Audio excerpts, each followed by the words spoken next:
Salut les formateurs, c'est Flo, j'espère que vous allez bien. Dans cette vidéo, on va parler de photolangage. Êtes-vous pour ou contre le photolangage? Eh bien, je vous ai posé la question il y a quelques semaines sur les réseaux sociaux et vos avis m'ont vraiment surpris.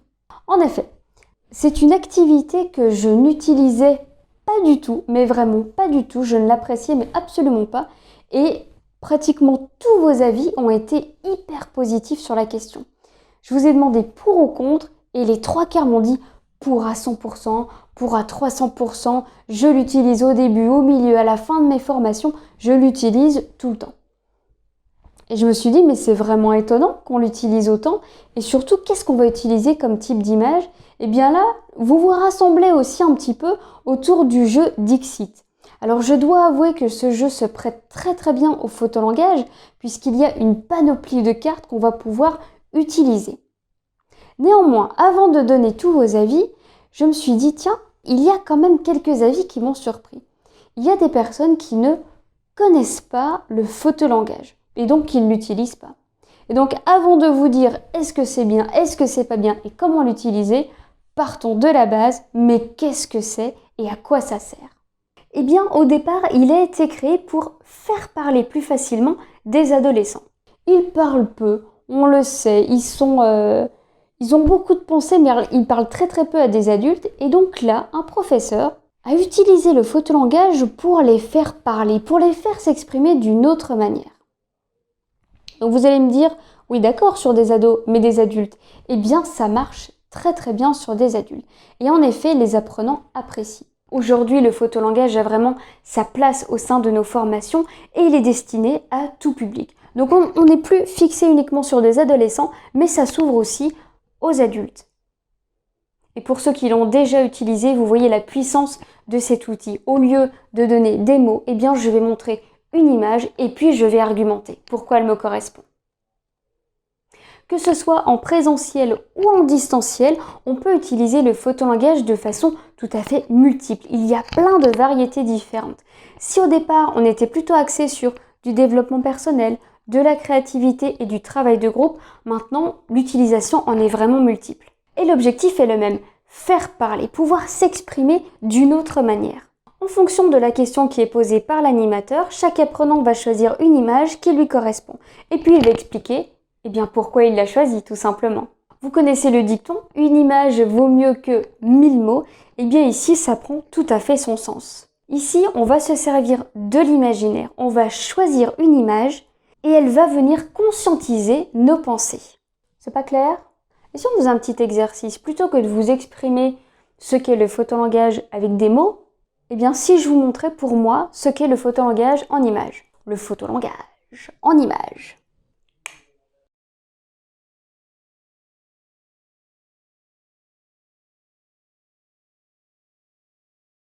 Comment va-t-on utiliser le photolangage? Eh bien, voici l'organisation à avoir. La première étape est tout d'abord d'expliquer ce qu'on va faire. Vous allez me dire, c'est logique. Et oui, on va expliquer, on va donner l'objectif, on va donner du sens. Les gars, maintenant, on fait un photolangage. Alors, on va donner un tout petit peu plus d'explication quand même. On va poser une question. Par exemple, quelles sont vos attentes de la formation? Ou encore, selon vous, qu'est-ce qui fait un bon conseiller clientèle? Bref, vous allez poser une question précise. Vous donnez les objectifs, vous donnez du sens, vous expliquez ce qui va se passer, je vous pose une question.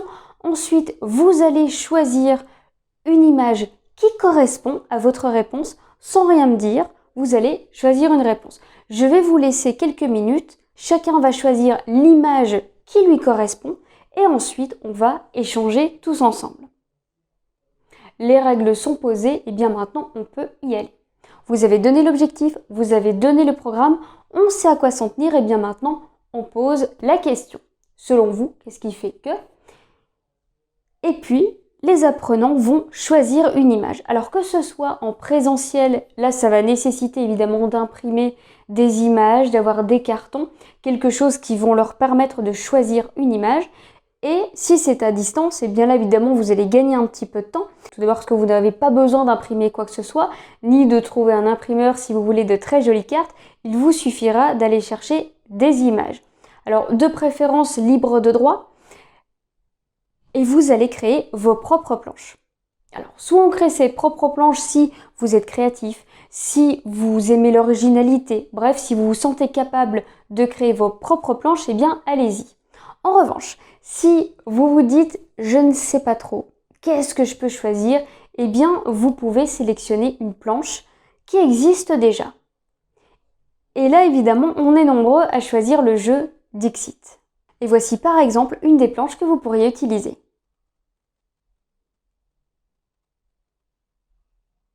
Certains vont créer eux-mêmes leurs planches et d'autres vont aller chercher quelque chose d'existant. Je pense que l'idéal est quand même, quand on n'est pas trop à l'aise, d'aller chercher ce qui existe déjà.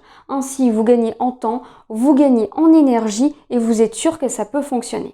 C'est là où le jeu Dixit est vraiment intéressant. Vous affichez les images, soit via un partage d'écran si vous êtes à distance, sinon ce sont les apprenants qui vont choisir leurs images.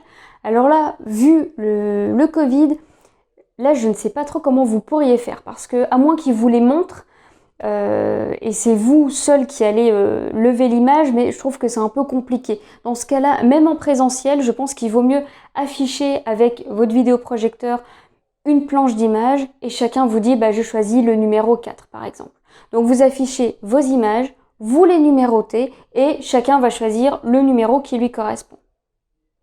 Bien, tout le monde a choisi, alors passons à la suite. La suite est tout simplement que chaque apprenant va passer à son tour et vous dire eh bien, pour moi, les attentes de la formation correspondent à cette image. Et la personne va argumenter, elle va nous expliquer pourquoi elle a choisi l'image et qu'est-ce qu'elle en fait, c'est-à-dire quelle est l'interprétation qu'elle a de son image. Bienveillance, tolérance évidemment, pas de jugement, chacun doit se sentir à l'aise pour s'exprimer, doit se sentir en confiance. Donc veillez bien à instaurer ce climat de confiance dès le début. Évidemment, quand quelqu'un va s'exprimer par rapport à une image, eh bien, il y a des échanges qui vont se créer. Donc, régulez bien votre groupe pour que non seulement on puisse écouter l'apprenant, moi j'ai choisi l'image parce que, et tout le monde écoute, et ensuite on peut venir échanger. Tiens, j'ai choisi la même image, mais moi je l'ai vue différemment. Veillez bien à ce que tout le monde participe, évidemment. Alors, pour ou contre le photolangage ? Mon petit avis sur la question. Alors, pour moi, le photolangage en tant qu'apprenante, je ne l'appréciais absolument pas. Et encore une fois, je pense que le fait de donner du sens, de savoir pourquoi on fait les choses, eh bien, ça aide grandement quand même de savoir ce qu'on fait et pourquoi on le fait. Et ça va quand même, on va quand même gagner en engagement et en implication. Néanmoins, je pense que, comme certains formateurs ont pu me le dire, le photolangage, c'est bien quand on le fait 1, 2, 3 fois dans une formation. On peut le faire au début de la formation, je trouve ça très intéressant pour demander les attentes ou savoir ce qu'on pense d'un métier. Moi, je l'utiliserai dans ce sens-là. Pour vous, un conseiller clientèle, c'est quoi ? Et là, j'afficherai des images et je demanderai à mes apprenants, voilà, dites-moi qu'est-ce qui correspond à cette question-là. Pour vous, qu'est-ce qui vous parle ? Donc, ce serait quelque chose comme ça. Là, c'est intéressant. Au milieu, pourquoi pas au milieu de la formation pour savoir un petit peu où on en est, comment on se sent dans l'apprentissage. Et puis en dernier, pour savoir ce qu'on a pensé de la formation. Pourquoi pas ? Néanmoins, et là je rejoins vraiment l'avis des formateurs qui sont contre, c'est qu'il ne faut pas en abuser non plus. Autant qu'il y ait à certains moments qu'on utilise cette activité, oui. Mais il faut pouvoir quand même varier les modalités pédagogiques. Et certains me l'ont signalé, c'est vrai que les formateurs en ont tellement abusé, puis tout le monde utilise le jeu Dixit, au bout d'un moment, les apprenants en ont marre et ça ne leur parle plus. Donc là, à nous aussi d'être réactifs et de comprendre les groupes qui veulent changer d'activité et de pouvoir proposer autre chose. Et là, je vous pose la question, qu'est-ce qu'on pourrait utiliser à la place du photolangage ? Répondez-moi dans les commentaires, là je suis très curieuse de vous lire. Je pense que c'est une activité qui est quand même très intéressante. Ça change un petit peu, surtout si on n'a pas du tout l'habitude de le faire. Eh bien, mettre un photolangage, ça peut aider. Mais comme je vous le dis, veillez bien à varier les modalités. Petit point d'attention, certains formateurs, vous m'avez fait remarquer qu'il y a des apprenants qui ne sont pas du tout à l'aise et qui n'ont pas envie de s'exprimer. Et dans ce cas-là, bien évidemment, on ne va pas les forcer. Si quelqu'un ne veut rien dire, eh bien, il ne dit rien. Maintenant, évidemment, il faut aussi comprendre pourquoi la personne n'a pas envie de s'exprimer. Est-ce que c'est une personne qui est très timide et qui ne veut rien dire? Est-ce qu'elle n'est pas d'humeur? Il faut aussi comprendre pourquoi elle n'a pas envie de participer. Ou ça peut être tout simplement comme moi en tant qu'apprenante, ça ne me parle pas et je n'ai pas envie de répondre par une image. Par contre, je veux bien répondre avec des mots. Donc là aussi, il faut être à l'écoute. De plus, d'autres m'ont fait remarquer, d'autres formateurs m'ont dit « mais on n'est pas psychologue non plus, donc il y a un moment donné, il faut aussi savoir ce qu'on fait. » Et là, je les rejoins totalement. Le photolangage en formation, il faut que ce soit au service de la formation. Si on commence à jouer sur du développement personnel, sur de la psychologie, là, on n'est plus du tout dans du travail de formation. Donc veillons bien aussi à rester avec notre casquette de formateur. On est formateur, on est animateur, on n'est pas là pour débattre sur la psychologie de la personne ou de faire une introspection. Là, il faut vraiment être à l'aise pour pouvoir le faire. Alors, j'ai eu quelques avis vraiment négatifs et pour le coup, je vais remercier ces personnes parce qu'elles m'ont donné une explication très complète. Il y a vraiment des personnes qui m'ont écrit mais des pavés grands comme ça, il n'y a pas de place sur l'écran, des grands pavés pour m'expliquer le pourquoi du comment. Et certains m'ont dit, il y a tellement de formateurs qui utilisent le photolangage qu'à un moment donné, c'est trop. Trop, c'est trop. Moi, je ne l'utilise pas du tout et mes apprenants n'aiment pas. Donc, j'utilise autre chose. Alors, je rejoins ces personnes sur la variété des modalités qu'on va utiliser. Si il y a un formateur et surtout si vous co-animez, il y a un formateur qui va utiliser du photolangage, moi je ne vais pas l'utiliser, je vais utiliser autre chose. Il faut qu'on varie les contenus, qu'on varie les méthodes et les techniques pédagogiques. Et vous le verrez dans une prochaine vidéo, Mary Strulu va vous montrer elle ce qu'elle utilise parce qu'elle a plein de photolangages différents. Autre chose qui m'a fait très plaisir quand j'ai publié mon post sur pour ou contre le photolangage, c'est que j'avais affiché une image, une planche d'image du jeu Dixit. Et la plupart des formateurs m'ont dit mais attends, mais c'est quoi ce jeu? Mais moi je veux en savoir plus. Et certains m'ont dit mais est-ce que je peux avoir la planche? Alors évidemment avec plaisir je vous l'ai transmise, parce que ce n'est pas moi qui l'ai créé, ça vient du jeu Dixit évidemment. Mais si vous voulez recevoir cette planche d'image, eh bien je vous invite à cliquer sur le lien qui est juste en dessous. Ainsi vous l'aurez, vous pourrez l'utiliser dans vos jeux. Maintenant que vous savez tout sur le photolangage, eh bien à vous de jouer.